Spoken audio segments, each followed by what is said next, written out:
Bonjour Philippe Corot. Bonjour Edwige. Merci de nous recevoir ici dans vos bureaux. Vous êtes le patron de Miracle. Miracle, alors c'est miracle en anglais. J'imagine que vous avez cherché pendant très longtemps le nom de votre entreprise.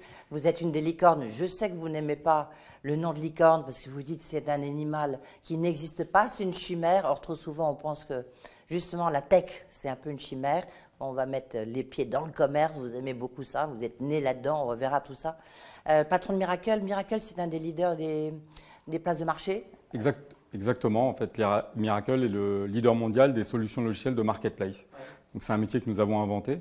Avant nous, ça n'existait pas. Et aujourd'hui, on équipe nos clients avec nos solutions logicielles pour qu'ils puissent lancer leur marketplace. Ouais. Et pourtant, vous ne venez pas du tout de cet univers-là. Vous venez du commerce. Donc, vous êtes tombé dedans. Vous dites toujours, je suis un autodidacte du code parce que finalement, vous adoriez ça au lieu de faire des études. Vous avez fait ça. Mais d'abord, on est d'abord dans le quartier très chic de Paris, dans le 16e arrondissement. Est-ce qu'on peut dire qu'on n'attend pas forcément d'une entreprise, de la tech, une licorne française? On l'attend plutôt dans le sentier, dans des endroits branchés.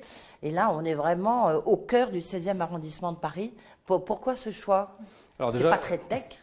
Alors, je crois pas que... Enfin, Paris est tech. Donc, Paris, dans sa globalité, est devenu une ville tech.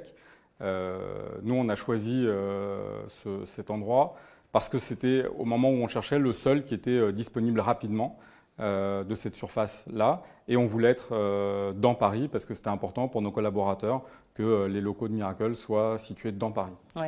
Et en plus, ici, je crois qu'il y a une histoire. C'était l'ancien siège du CNC, du Centre national du cinéma français, c'est ça? Exactement. Ouais. C'était l'ancien Et vous avez siège fait du vos CNC. débuts, au tout début, au fond, dans la cour. Là, il y a une petite maison, non? Exactement. On avait nos bureaux il y a 7 ans de l'autre côté de la cour. Et on regardait ces bureaux avec envie quand on voyait ce bâtiment qui est un très beau bâtiment. Et on se disait peut-être un jour on pourra avoir nos bureaux à cet endroit-là.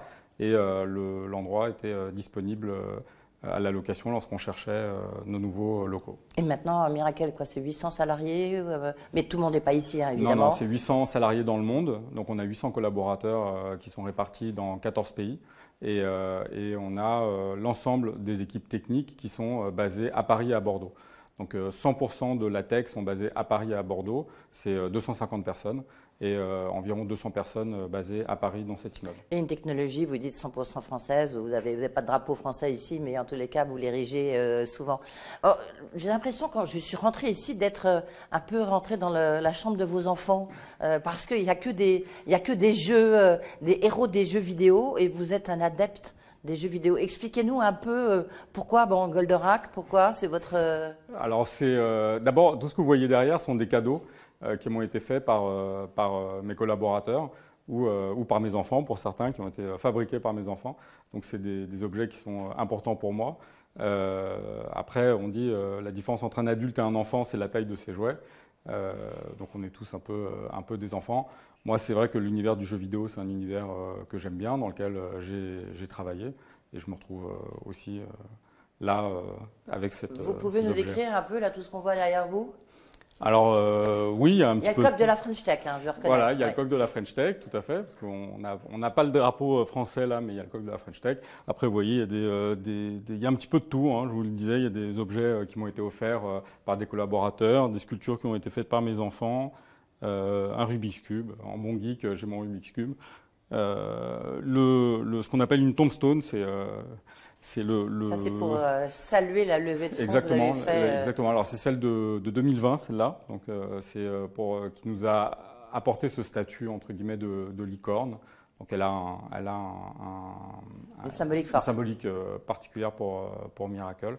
Voilà. Et puis au-dessus, vous voyez, il y a un petit peu de tout. On voit, c'est vrai qu'il y a pas mal de trucs de Star Wars, parce que Star Wars, c'est un univers qu'on aime bien chez Miracle, qui plaît à nos collaborateurs, qui me plaît à moi aussi. Parfois, c'est fédérateur. À l'époque, quand les films sortaient, on louait une salle de cinéma et toutes les équipes de Miracle allaient voir et Star Wars. ici, toutes les salles, je crois, ont des noms de Star planètes, Wars. exactement, des planètes de Star exactement, Wars. exactement. Le nom de nos salles de réunion, c'est le nom des planètes de Star Wars. On trouvait ça plus marrant que de mettre Paris, Londres, New York ou autre, on trouvait ça plus rigolo de mettre des planètes de Star Wars, qui a un univers qui parle aussi à nos collaborateurs. Alors, on va revenir sur votre parcours dans un instant, Philippe Corot, mais ce qu'on va quand même dire, c'est que vous avez créé une plateforme de jeux vidéo. Donc, les jeux vidéo, ça fait un peu partie de votre ADN. Oui. Vous restez un éternel enfant, quoi, c'est ça? Oui, j'espère. J'espère garder en tout cas les qualités qu'on retrouve chez les enfants, mais en tout cas, le jeu vidéo, c'est le jeu vidéo qui m'a amené aussi à l'informatique.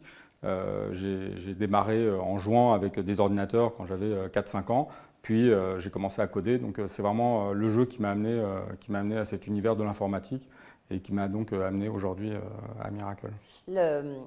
Vous avez un bureau fermé. C'est assez classique, je veux dire, comme type de management, non? On aurait pu croire que vous étiez dans un grand open space. Non, le bureau reste quelque chose d'important pour vous. La symbolique est forte du cofondateur, parce que vous avez, et lui, il n'a pas de bureau, du reste, l'autre fondateur, Adrien Nussembaum. Non, alors pas, il n'a pas de bureau ici, il a son bureau à Londres. On a souvent partagé la même table avec Adrien quand il était basé à Paris. Après, mon bureau est fermé parce qu'il sert aussi de salle de réunion. Mais une salle de réunion qui est ouverte. Tous mes collaborateurs peuvent venir faire leurs réunions dans mon bureau. Parfois, ils le font alors que moi-même, je suis en train de travailler sur mon ordinateur derrière. Et ils font leurs réunions sans problème. Donc, la porte est quasiment tout le temps ouverte, sauf quand il y a une réunion à l'intérieur. Et les collaborateurs peuvent venir me voir sans problème. Et les équipes, c'est open space pour tout le monde, ouais. Est-ce que le fait de dire, on parlera de la pénurie de talent bien sûr, mais est-ce que quand vous recrutez quelqu'un, vous lui dites, putain, t'as ton bureau, quoi? Non, on est beaucoup en open space parce que c'est des lieux de travail qu'on affectionne plus que avoir des petits bureaux fermés. Mais il y a aussi des salles de réunion qui sont fermées. On a aussi des box qui permettent à nos collaborateurs de faire des meetings par Zoom, parce qu'il y a de plus en plus de meetings qui se font via webcam. Donc on a aménagé des espaces dédiés aux meetings par Zoom, parce qu'aujourd'hui, il n'y a pas une réunion qui se fait sans qu'il y ait au moins 1 à 2 personnes qui sont par Zoom. Et puis évidemment, au cœur de votre bureau, il y a l'énorme sigle de Miracle. Pourquoi c'est important? Ça rappelle pourquoi on est là quand même. On est là pour développer une entreprise qui est Miracle, qui est symbolisée par son logo. Le logo, c'est un symbole. On retrouve dans ce logo,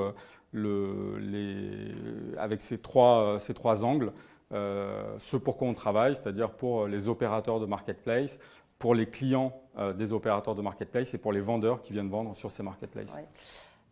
Je reviens sur la tombstone. Elle est là.